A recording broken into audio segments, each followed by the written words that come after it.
Hi friends, ಎಲ್ಲರೂ ಹೇಗಿದ್ದೀರಾ? Welcome to ಅನುಪಮ ಪುಟ್ಟ ಪ್ರಪಂಚ. ಚೆನ್ನಾಗಿರೋ ಗಂಟ ಸೊಪ್ಪಿನ ಸಾಂಬಾರನ್ನ ಮಾಡಿ ತೋರಿಸ್ತಾ ಇದ್ದೀನಿ. ತುಂಬ ಚೆನ್ನಾಗಿರುತ್ತೆ. ಯಾವುದೇ ಕಾರಣಕ್ಕೂ ಸ್ವಲ್ಪನೂ ಕಸಿ ಬರೋದಿಲ್ಲ.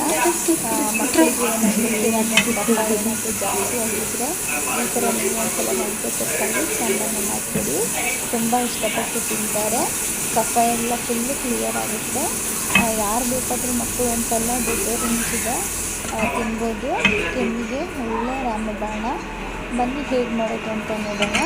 ನೋಡೋದಕ್ಕಿಂತ ಮುಂಚೆ ಯಾರು ಈ ವಿಡಿಯೋನ ಸಬ್ಸ್ಕ್ರೈಬ್ ಮಾಡದೆ ನೋಡ್ತಾ ಇದ್ದೀರಾ, ಈ ಕೂಡಲೇ ಸಬ್ಸ್ಕ್ರೈಬ್ ಮಾಡಿ, ಪಕ್ಕದಲ್ಲೇ ಇರೋ ಬೆಲ್ ಬಟನ್ನ ಕ್ಲಿಕ್ ಮಾಡಿ, ಆಲ್ ಅನ್ನೋ ಆಪ್ಷನ್ನ ಸೆಲೆಕ್ಟ್ ಮಾಡಿ, ಹಾಗೆ ನಿಮ್ಮ ಫ್ರೆಂಡ್ಸ್ಗಳಿಗೆಲ್ಲ ಶೇರ್ ಮಾಡಿ, ಲೈಕ್ ಮಾಡಿ, ಇದೇ ಥರ ಸಪೋರ್ಟ್ ಮಾಡ್ತಾಯಿರಿ.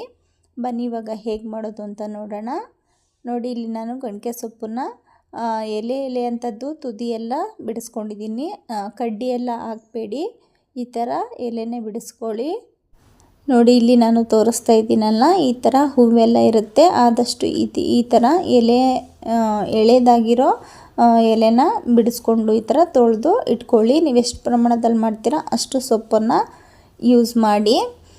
ಈಗ ಸೊಪ್ಪೆಲ್ಲ ಚೆನ್ನಾಗಿ ತೊಳೆದು ಸೋರಿಸ್ಕೊಂಡು ಇಟ್ಕೊಂಡಿದ್ದೀನಿ. ಈಗ ನಾನು ಒಂದು ಕಡಾಯಿಗೆ 2 ಸ್ಪೂನಷ್ಟು ಅಕ್ಕಿನ ತೊಗೊಂಡಿದ್ದೀನಿ. ರೇಷನ್ ಅಕ್ಕಿನ ನಾನು ಬಳಸಿದ್ದೀನಿ. ನೀವು ಯಾವುದೇ ಅಕ್ಕಿನ ಬಳಸ್ಬೋದು.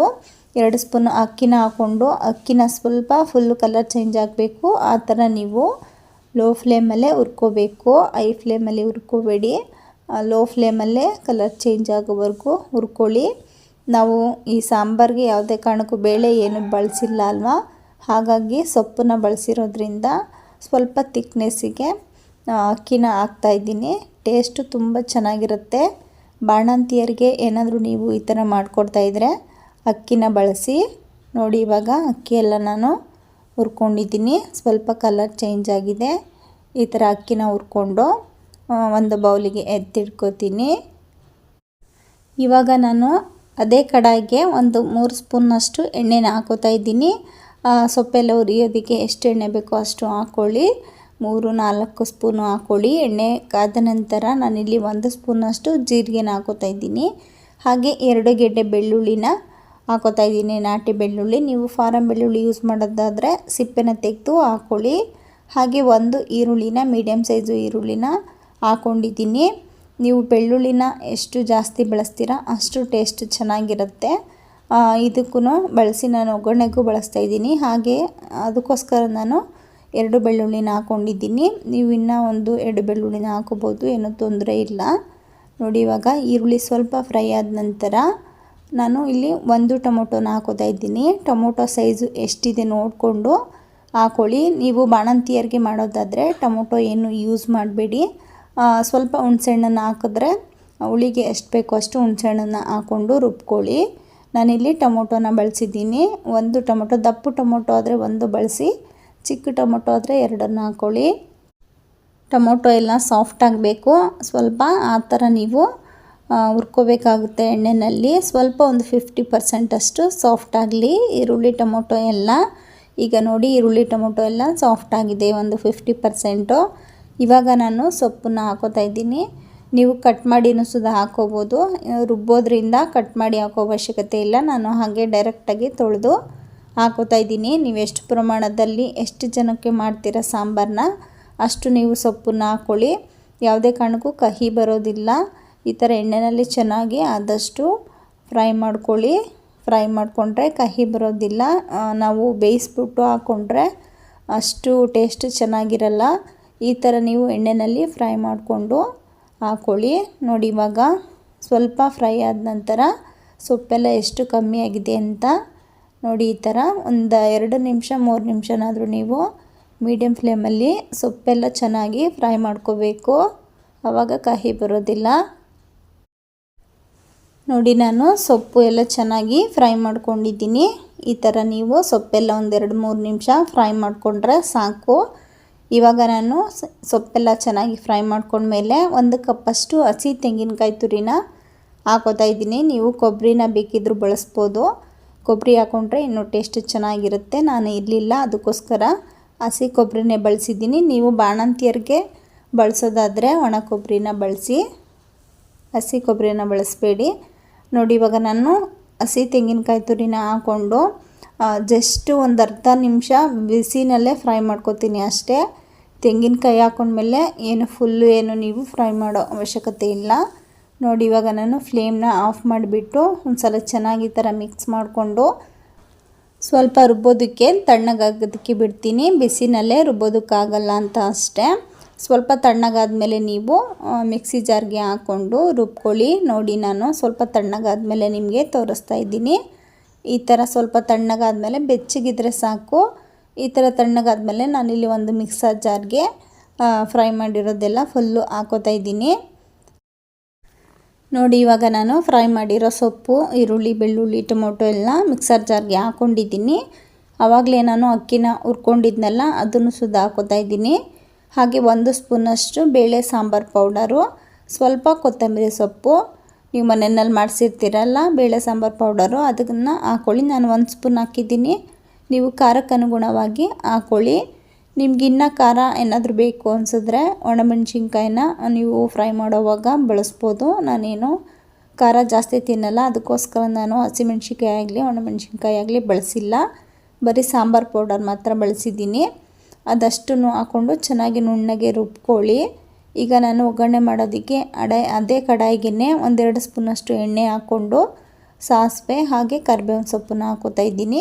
ಹಾಗೆ ಇಲ್ಲೂ ಅಷ್ಟೇ 2 ಗೆಡ್ಡೆ ಬೆಳ್ಳುಳ್ಳಿನ ಜಜ್ಜಿಬಿಟ್ಟು ಹಾಕ್ಕೊಂಡಿದ್ದೀನಿ. ಇಷ್ಟನ್ನು ಹಾಕ್ಕೊಂಡು ಬೆಳ್ಳುಳ್ಳಿ ಸ್ವಲ್ಪ ಕಲರ್ ಚೇಂಜ್ ಆಗಬೇಕು, ಆ ಥರ ನೀವು ಲೋ ಫ್ಲೇಮಲ್ಲೇ ಫ್ರೈ ಮಾಡ್ಕೊಳ್ಳಿ. ಆಮೇಲೆ ನೀವು ಒಣಮೆಣ್ಸಿನ್ಕಾಯಿನ ಹಾಕ್ಕೊಳ್ಳಿ. ಫಸ್ಟೇ ಹಾಕ್ಕೊಂಡ್ರೆ ಬೇಗ ಕಪ್ಪಾಗಿಬಿಡುತ್ತೆ, ಒಣಮೆಣ್ಸಿನ್ಕಾಯಿ ಸೀದೋದಂಗೆ ಆಗಿಬಿಡುತ್ತೆ. ಈಗ ನೋಡಿ ನಾನು ಒಣಮೆಣ್ಸಿನ್ಕಾಯಿನ ಹಾಕ್ಕೊಂಡು ಫ್ರೈ ಮಾಡ್ಕೋತೀನಿ. ನೋಡಿ ಈ ಥರ ಒಣಮೆಣ್ಸಿನ್ಕಾಯಿ ಹಾಕ್ಕೊಂಡು ಸ್ವಲ್ಪ ಕಲರ್ ಚೇಂಜ್ ಆಗ್ತಿರುವಾಗ ನೀವು ರುಬ್ಬಿರೋ ಮಸಾಲೆನ ಹಾಕ್ಕೊಳ್ಳಿ. ನೋಡಿ ಇಲ್ಲಿ ನಾನು ಫುಲ್ಲು ಎಲ್ಲ ನುಣ್ಣಗೆ ಮಸಾಲೆನ ರುಬ್ಕೊಂಡು ಬಂದಿದ್ದೀನಿ. ಆದಷ್ಟು ನುಣ್ಣಗೆ ರುಬ್ಕೊಳ್ಳಿ. ಇವಾಗ ನಾನು ಎಲ್ಲ ಮಸಾಲೆನೂ ಹಾಕೋತಾ ಇದ್ದೀನಿ. ಜಾಡಲ್ಲಿ ಇರೋ ಮಸಾಲೆಗೆಲ್ಲ ಸ್ವಲ್ಪ ನೀರನ್ನು ಹಾಕ್ಕೊಳ್ಳಿ. ನಾವು ಆಲ್ರೆಡಿ ಮಸಾಲೆ ಎಲ್ಲ ಎಣ್ಣೆಯಲ್ಲಿ ಫ್ರೈ ಮಾಡಿ ರುಬ್ಕೊಂಡಿರೋದ್ರಿಂದ ತುಂಬ ಹೊತ್ತೇನು ಕುದಿಸ್ಕೊಳ್ಳೋ ಅವಶ್ಯಕತೆ ಇಲ್ಲ, ಬೇಗ ಆಗೋಗ್ಬಿಡುತ್ತೆ. ನಿಮಗೆ ಸ್ವಲ್ಪ ಗ್ರೇವಿ ಟೈಪಲ್ಲಿ ಬೇಕು ಗೊಜ್ಜಲ್ಲಿ ಅಂತ ಅನ್ಸಿದ್ರೆ ಗಟ್ಟಿಯಾಗಿ ಮಾಡ್ಕೊಳ್ಳಿ. ಸಾಂಬಾರು ಟೈಪು ನಿಮಗೆ ಬೇಕು ಅಂತ ಅನ್ಸಿದ್ರೆ, ಮುದ್ದೆ ಎಲ್ಲ ಊಟ ಮಾಡ್ತೀವಿ ಅಂತ ಅನ್ಸಿದ್ರೆ ನೀವು ಸ್ವಲ್ಪ ಹೆಚ್ಚಾಗಿ ನೀರನ್ನು ಹಾಕ್ಕೊಳ್ಳಿ. ನೋಡಿ ನಾನು ಇಷ್ಟು ನೀರನ್ನು ಹಾಕ್ಕೊಂಡಿದ್ದೀನಿ. ನೋಡಿ ನನಗೆ ಸ್ವಲ್ಪ ಗಟ್ಟಿ ಅಂತ ಅನ್ನಿಸ್ತಾ ಇದೆ, ಹಾಗಾಗಿ ನಾನು ಇನ್ನೂ ಸ್ವಲ್ಪ ನೀರನ್ನು ಹಾಕೋತಾ ಇದ್ದೀನಿ. ಸಾಂಬಾರು ಕನ್ಸಿಸ್ಟೆನ್ಸಿನ ನೋಡಿಕೊಂಡು ನೀವು ನೀರನ್ನು ಹಾಕ್ಕೊಳ್ಳಿ. ನಾನು ಮುದ್ದೆ ಊಟ ಮಾಡೋದಕ್ಕೆ ಮಾಡ್ತಾಯಿದ್ದೀನಿ, ಹಾಗಾಗಿ ಮುದ್ದೆನೂ ಊಟ ಮಾಡೋದ್ರಿಂದ ಸ್ವಲ್ಪ ತೆಳುವಾಗಿ ನಾನು ಮಾಡ್ಕೋತಾ ಇದ್ದೀನಿ. ನೀವು ರೈಸು ಎಲ್ಲ ಮಾಡ್ಕೋತೀನಿ, ಊಟ ಮಾಡೋದಕ್ಕೆ ರೈಸಿಗೆ ಮಾಡ್ಕೋತೀನಿ ಅಂದರೆ ಸ್ವಲ್ಪ ಗಟ್ಟಿಯಾಗಿ ಮಾಡ್ಕೋಬೋದು. ನೀವು ಚಪಾತಿ, ದೋಸೆ ಇದನ್ನೆಲ್ಲ ತಿಂತೀನಿ ಅಂದ್ರೂ ಸುದ ತುಂಬ ಚೆನ್ನಾಗಿರುತ್ತೆ. ಸ್ವಲ್ಪ ಗಟ್ಟಿಯಾಗಿ ಮಾಡ್ಕೋಬೇಕು ಅಷ್ಟೇ. ನೋಡಿ ಇವಾಗ ನಾನು ರುಚಿಗೆ ಎಷ್ಟು ಬೇಕೋ ಅಷ್ಟು ಉಪ್ಪನ್ನ ಹಾಕ್ಕೊಂಡು ಚೆನ್ನಾಗಿ ಒಂದು ಸಲ ಮಿಕ್ಸ್ ಮಾಡಿಕೊಂಡು ಕುದಿಯೋದಕ್ಕೆ ಬಿಡ್ತೀನಿ. ಇದು ಕುದ್ದ ಮೇಲೆ ನಾನು ಲೋ ಫ್ಲೇಮಲ್ಲಿ ಇಟ್ಕೊಂಡು ಒಂದು 5 ನಿಮಿಷ ಕುದಿಸ್ಕೊತೀನಿ ಅಷ್ಟೇ, ತುಂಬ ಹೊತ್ತೇನು ಕುದಿಸ್ಕೊಳ್ಳೋದಿಲ್ಲ. ನೋಡಿ ನಾನು 5 ನಿಮಿಷ ಆದಮೇಲೆ ಲಿಡ್ನ ಓಪನ್ ಮಾಡಿ ನೋಡ್ತಾ ಇದ್ದೀನಿ. ನಾವು ಅಕ್ಕಿನ ಬಳಸಿರೋದ್ರಿಂದ ಸ್ವಲ್ಪ ಗಟ್ಟಿಯಾಗುತ್ತೆ. ನೀವು ಈ ಥರ ಕುದಿಸ್ಕೊಂಡ್ಮೇಲೆ ಇನ್ನೂ ಬೇಕು ಅನಿಸಿದ್ರೆ ಸ್ವಲ್ಪ ನೀರನ್ನು ಹಾಕ್ಕೋಬೋದು. ನೋಡಿ ನಾನು 5 ನಿಮಿಷ ಆದಮೇಲೆ ಒಂದು ಸಲ ಮಿಕ್ಸ್ ಮಾಡ್ಕೋತೀನಿ. ತಳದಲ್ಲಿ ಎಲ್ಲ ಕೂತಿರುತ್ತೆ ಅಂತ ಅಷ್ಟೇ.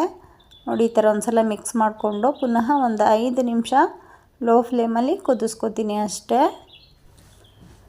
ನೋಡಿ ನಾನು 5 ನಿಮಿಷ ಆದಮೇಲೆ ಪುನಃ ಲಿಡ್ನ ಓಪನ್ ಮಾಡಿ ನೋಡ್ತಾ ಇದ್ದೀನಿ. ನೋಡಿ ಸೈಡಲ್ಲೆಲ್ಲ ಎಣ್ಣೆ ಬಿಟ್ಕೊಂಡಿದ್ದೆ, ಚೆನ್ನಾಗಿ ಸಾಂಬಾರೆಲ್ಲ ಬೆಂದಿರುತ್ತೆ. ತುಂಬ ಹೊತ್ತೇನು ನಾವು ಇದಕ್ಕೆ ತರಕಾರಿ ಅದು ಇದು ಏನು ಬಳಸಿಲ್ಲ ಅಲ್ವಾ, ಹಾಗಾಗಿ ತುಂಬ ಹೊತ್ತೇನು ನೀವು ಕುದಿಸ್ಕೊಳ್ಳೋ ಅವಶ್ಯಕತೆ ಇಲ್ಲ. ಒಂದು 10 ನಿಮಿಷ ಕುದಿಸ್ಕೊಂಡ್ರೆ ಸಾಕು. ಇವಾಗ ಸಾಂಬಾರು ರೆಡಿಯಾಗಿದೆ. ನೀವು ಸರ್ವ್ ಮಾಡಿಕೊಂಡು ಊಟ ಮಾಡ್ಬೋದು. ಕೆಮ್ಮಿಗಂತೂ ತುಂಬ ಒಳ್ಳೆಯದು. ಮಕ್ಕಳುಗಳಿಗೆ ಕೆಮ್ಮು ಕಫ ಏನಾದರೂ ಇದ್ದರೆ ಮಾಡಿಕೊಡಿ, ಇಷ್ಟಪಟ್ಟು ತಿಂತಾರೆ. ಸ್ವಲ್ಪನೂ ಕಹಿ ಇರೋದಿಲ್ಲ. ನೀವು ಮಾಡಿ ನನಗೆ ಹೇಗೆ ಬಂತು ಅಂತ ಪ್ಲೀಸ್ ಕಾಮೆಂಟ್ ಬಾಕ್ಸಲ್ಲಿ ತಿಳಿಸೋದನ್ನು ಮರಿಬೇಡಿ. ಹಾಗೆ ನಿಮಗೆ ಈ ಗಣಕೆ ಸೊಪ್ಪಿನ ಸಾಂಬಾರ್ ರೆಸಿಪಿ ಇಷ್ಟ ಆದರೆ ಪ್ಲೀಸ್ ಸಬ್ಸ್ಕ್ರೈಬ್ ಮಾಡಿ, ಪಕ್ಕದಲ್ಲೇ ಇರೋ ಬೆಲ್ ಬಟನ್ನ ಕ್ಲಿಕ್ ಮಾಡಿ, ಆಲ್ ಅನ್ನೋ ಆಪ್ಷನ್ನ ಸೆಲೆಕ್ಟ್ ಮಾಡಿ. ಹಾಗೆ ನಿಮ್ಮ ಫ್ರೆಂಡ್ಸ್ಗಳಿಗೆಲ್ಲ ಶೇರ್ ಮಾಡಿ, ಲೈಕ್ ಮಾಡಿ, ಇದೇ ಥರ ಸಪೋರ್ಟ್ ಮಾಡ್ತಾಯಿರಿ.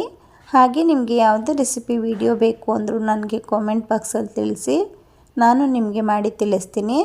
ಇದೇ ತರಹ ನೆಕ್ಸ್ಟ್ ರೆಸಿಪಿ ವಿಡಿಯೋದೊಂದಿಗೆ ಸಿಗೋಣ. Thanks for watching. Bye friends.